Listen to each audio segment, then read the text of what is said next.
उसे तो एक भक्त ने प्रश्न किया कि गुरुजी आप सभी कहते हैं कि गुरु ब्रह्मा गुरु विष्णु गुरुदेव महेश्वर गुरु साक्षात पर ब्रह्मा तस्मै श्री गुरुदेव।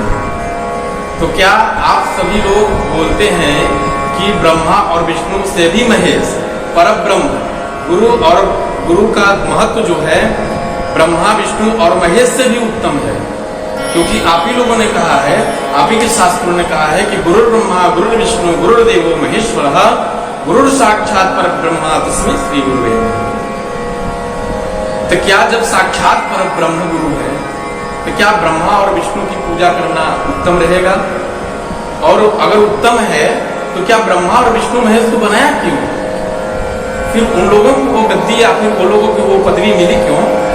जब गुरु के ही पूजन से सर्व सामर्थ्य गुरु हैं तो उनके ही पूजन से जब वह सब प्राप्त हो सकता है तो ब्रह्मा और विष्णु को पूजने की क्या जरूरत है? तब बड़ी प्यारी बात विद्वानों ने कही है कि जरूरत नहीं है कि ब्रह्मा और विष्णु को हटा करके गुरु की ही पूजा की जाए। हाँ, गुरु सर्व सामर्थ्य है, क्योंकि शास्त्रों ने हमारे महापुरुषों ने भी ये कहा है कि गुरु ब्रह्मा गुरु विष्णु गुरुदेव महेश्वर गुरु साक्षात पर ब्रह्मा तस्मै श्री गुरुदेव। परंतु यह श्लोक किस भाव को कहा गया है?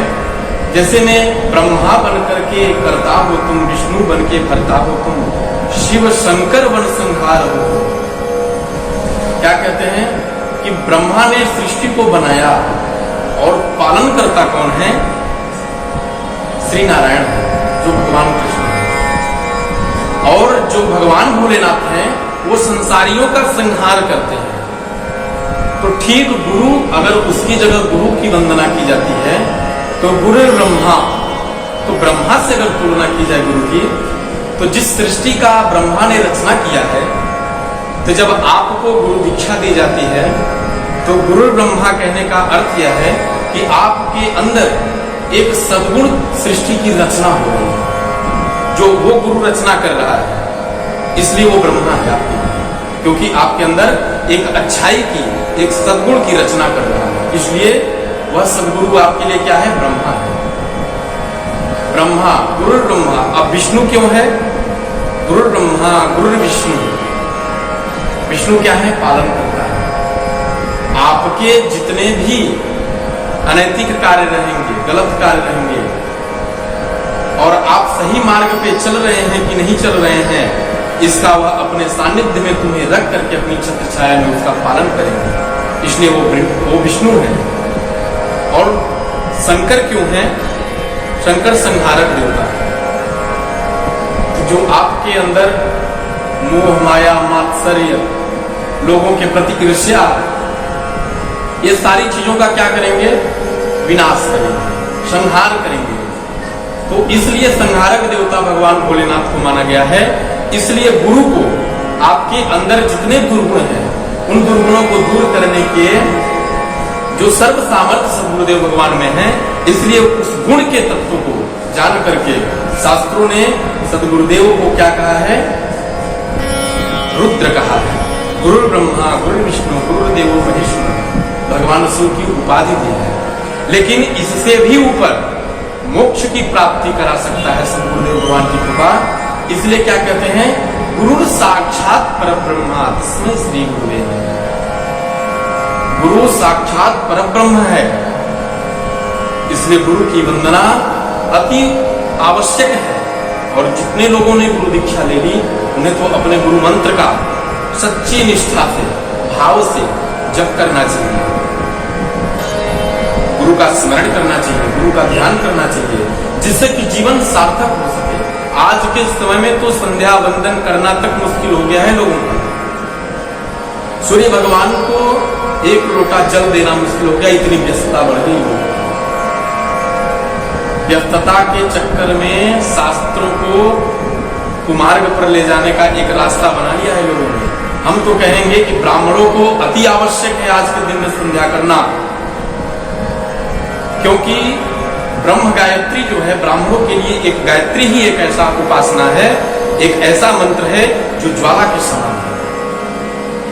जो ब्राह्मण गायत्री का जप करता हो सच्ची निष्ठा से, आज के भी समय में वह ब्राह्मण अगर चाहे तो किसी के ऊपर अगर श्राप तक दे दे तो वो श्राप तक्षण लग जाएगा, परंतु वो सच्ची निष्ठा से, सेवा भाव से गायत्री का जप होना चाहिए। सूर्य भगवान को जल देने के लिए लोगों के पास 2 मिनट समय नहीं है, हनुमान चालीसा पढ़ने के लिए 2 मिनट समय नहीं है। लोग कहेंगे कि महाराज जीवन भर में परेशान हूं, बहुत दिनों से परेशान हूं। बिजली का बिल जमा करने के लिए 4 घंटे लोग लाइन में लगे रह जाते हैं, हमने देखा है। परंतु जो करोड़ों बिजलियों के समान हमें प्रकाश, विद्यमान प्रकाश हमें दे रहे हैं, उन सूर्य भगवान को 1 लोटा जल देने के लिए 2 मिनट समय नहीं निकाल पाते।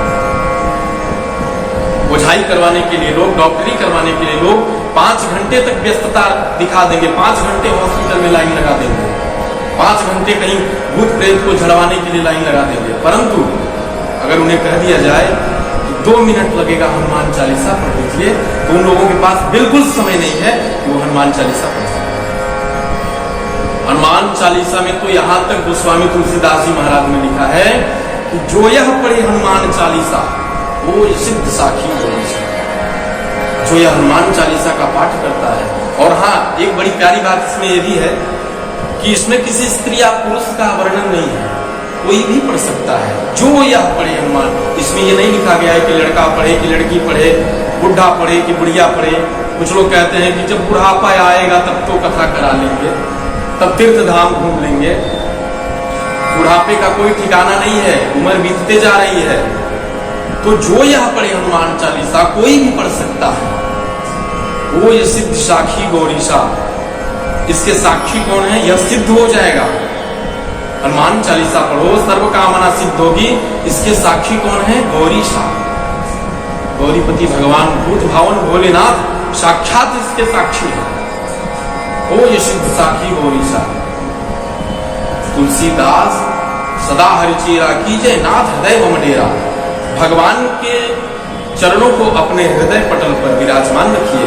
देखिए, कामना आपकी पूरी न हो तो कहना, भगवान के प्रति श्रद्धा निष्ठा तो बनाओ।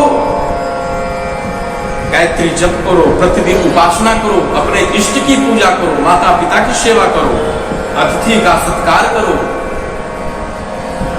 हमारे शास्त्रों ने तो यह भी बताया है कि प्रतिदिन प्रातः काल उठ करके यज्ञ करना चाहिए। बलि वैश्व यज्ञ होता है, 5 प्रकार की यज्ञ होती हैं, जिसमें से ये सारी यज्ञ भी हैं कि व्यक्ति अतिथि का भोजन करा सकता है, सत्कार करा सकता है, ब्राह्मण का सत्कार कर सकता है, शास्त्रों का अध्ययन करे, गीता का प्रतिदिन पाठ करे। ऐसा करने से जीवन बिल्कुल सार्थक होगा। व्यक्ति करके तो देखे सच्ची निष्ठा से, 2 मिनट करेगा, तीसरे मिनट मन कहीं